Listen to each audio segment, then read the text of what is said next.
নিয়োগ দুর্নীতির মামলা থেকে বিচারপতি অভিজিৎ গঙ্গোপাধ্যায়কে সরানোর নির্দেশ নিয়েছে বিচারপতি। নিয়োগ দুর্নীতি মামলা থেকে অভিজিৎ গঙ্গোপাধ্যায়ের এজলাস থেকে সুপ্রিম কোর্টের নির্দেশ। অভিজিৎ গঙ্গোপাধ্যায়ের এজলাস থেকে সরল নিয়োগ দুর্নীতির মামলা। কলকাতা হাইকোর্টের প্রধান বিচারপতির নির্দেশ। সুপ্রিম কোর্টের বিচারপতি অভিজিৎ গঙ্গোপাধ্যায়কে সরানোর নির্দেশকে স্বাগত জানালেন অভিষেক বন্দ্যোপাধ্যায়।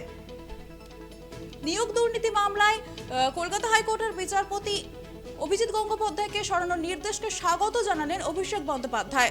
বিচারকালীন বিষয় নিয়ে একটা বেসরকারি চ্যানেলে সাক্ষাৎকার দেন অভিজিৎ গঙ্গোপাধ্যায়। সেই তার বিষয় নিয়ে অভিজিৎ গঙ্গোপাধ্যায়কে নিয়োগ দুর্নীতি মামলা থেকে সরানো হলো। আবারও জানিয়ে রাখি, অভিজিৎ গঙ্গোপাধ্যায়কে নিয়োগ দুর্নীতি মামলার থেকে সরানো হলো। নিয়োগ দুর্নীতির সব মামলা থেকে অভিজিৎ গঙ্গোপাধ্যায়কে সরানোর নির্দেশ দিয়েছে সুপ্রিম কোর্ট। এই বিষয়কে স্বাগত জানিয়েছেন অভিষেক বন্দ্যোপাধ্যায়। কলকাতা হাইকোর্টের আবারও জানিয়ে রাখি, কলকাতা হাইকোর্টের প্রধান বিচারপতিকে নিয়োগ দুর্নীতি মামলা থেকে সরানোর নির্দেশ দিয়েছে সুপ্রিম কোর্ট। সুপ্রিম কোর্টের নির্দেশকে স্বাগত জানিয়েছেন অভিষেক বন্দ্যোপাধ্যায়। বিচারাধীন বিষয় নিয়ে এক টিভি চ্যানেলে সাক্ষাৎকার দেওয়ার অভিযোগ রয়েছে বিচারপতি অভিজিৎ গঙ্গোপাধ্যায়ের বিরুদ্ধে। সেই সাক্ষাৎকারের বিষয় নিয়ে সুপ্রিম কোর্টের নির্দেশ, অভিজিৎ গঙ্গোপাধ্যায়কে নিয়োগ দুর্নীতি মামলা থেকে সরানো হলো। তার পরিবর্তে অন্য বিচারপতি রাখা হবে কলকাতা হাইকোর্টে। এ বিষয়কে স্বাগত জানিয়েছেন অভিষেক বন্দ্যোপাধ্যায়।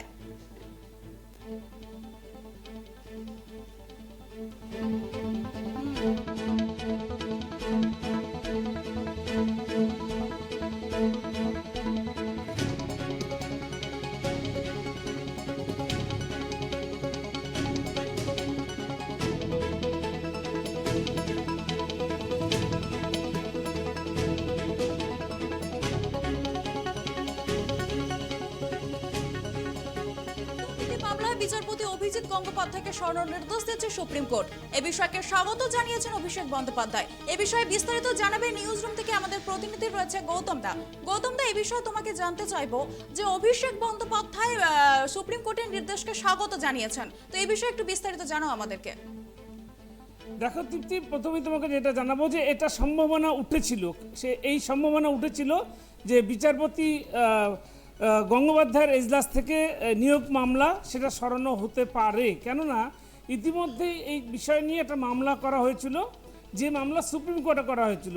সেই মামলার বিষয়বস্তু ছিল যে বিচারাধীন কোনো বিষয় নিয়ে সেটা নিয়ে কোনো টিভি চ্যানেলে, বেসরকারি চ্যানেলে সাক্ষাৎকার বিচারপতি দিতে পারেন না, এরকমই একটা মামলা করা হয়েছিল সুপ্রিম কোর্টে। এবারে এরপরে কিন্তু সুপ্রিম কোর্ট হাইকোর্টের কাছে এই যে সাক্ষাৎকারের বিষয়টি, সেই ফুটেজ চেয়ে পাঠায়, সমস্ত রিপোর্ট চেয়ে পাঠায়, এবং সেই রিপোর্টের ভিত্তিতে কিন্তু তুমি জানো সুপ্রিম কোর্ট আজকে নির্দেশ দেয় যে বিচারপতি গঙ্গোপাধ্যায়কে নিয়োগ দুর্নীতি মামলা থেকে সরিয়ে দেওয়া হলো। এবার এইখানে একটা প্রশ্ন উঠছে যে সেটা হচ্ছে যে এই যে বিচারপতি অভিজিৎ গঙ্গোপাধ্যায়কে বেঞ্চ থেকে সরানো হলো, তাহলে মানে কে সরালেন হচ্ছে শীর্ষ আদালতের সুপ্রিম কোর্টের প্রধান বিচারপতি DY চন্দ্রচূড়ের বেঞ্চ এই নির্দেশ দিয়েছেন কলকাতা হাইকোর্টের ভারপ্রাপ্ত প্রধান বিচারপতিকে। এবং সব মামলা, যেসব মামলা নিয়োগ দুর্নীতির সব মামলা, অর্থাৎ সব মামলা নয়, নিয়োগ দুর্নীতি, সে তুমি প্রাথমিক স্কুল শিক্ষক নিয়োগ হোক, SSC নিয়োগ হোক বা গ্রুপ ডি নিয়োগ হোক, যে কোনো নিয়োগ দুর্নীতি মামলা কিন্তু আর কোনো বিচার করতে পারবেন না অভিজিৎ গঙ্গোপাধ্যায়। তাহলে এই যে মামলাগুলো, এই যে নিয়োগ দুর্নীতি মামলাগুলো, এই মামলাগুলো ভবিষ্যৎ কী হবে, এবং সেটা নিয়েও কিন্তু একটা প্রশ্ন দেখা গিয়েছে। এবং এই ঘটনার সাথে সাথেই, এই নির্দেশ পাওয়ার সাথে সাথেই কিন্তু অভিষেক বন্দ্যোপাধ্যায়, তৃণমূলের সভাপতি সাধারণ সম্পাদক, যিনি এখন এই মুহূর্তে জলপাইগুড়িতে আজকে রয়েছেন তার নবজোয়ার কর্মসূচিতে, এবং তিনি সেখান থেকেই এই সিদ্ধান্তকে, সুপ্রিম কোর্টের এই নির্দেশকে, এই সিদ্ধান্তকে স্বাগত জানিয়েছেন। গত সোমবার, তোমাকে যেটা বলবো তৃপ্তি, গত সোমবার সুপ্রিম কোর্টের প্রধান বিচারপতি DY চন্দ্রচূড়ের বেঞ্চে একটা অভিযোগ উঠেছিল যে কলকাতা হাইকোর্টের বিচারপতি গঙ্গোপাধ্যায় স্কুল নিয়োগের দুর্নীতি মামলা শোনার সময় সেই মামলা নিয়ে, স্কুল শিক্ষক নিয়োগের দুর্নীতি মামলা চলাকালীন সেই বিষয় নিয়েই তিনি একটি বেসরকারি টিভি চ্যানেলে সাক্ষাৎকার দিয়েছিলেন, এবং দীর্ঘ 2 ঘন্টার সেই সাক্ষাৎকার ছিল। এবং সেই সাক্ষাৎকারে যে সেটা কোনো মতেই কোনো বিচারাধীন বিষয় নিয়ে কোনোভাবেই কোনো বিচারপতি সেই মামলার বিচারপতি কোথাও সাক্ষাৎকার দিতে পারেন না। এবং এই মামলার যার ফলে কিন্তু এই সাক্ষাৎকার দেওয়ার ফলেই কিন্তু আজকে বিচারপতি অভিজিৎ গঙ্গোপাধ্যায়কে তার এই যে মামলা শোনার অধিকারটা তিনি হারিয়ে ফেললেন।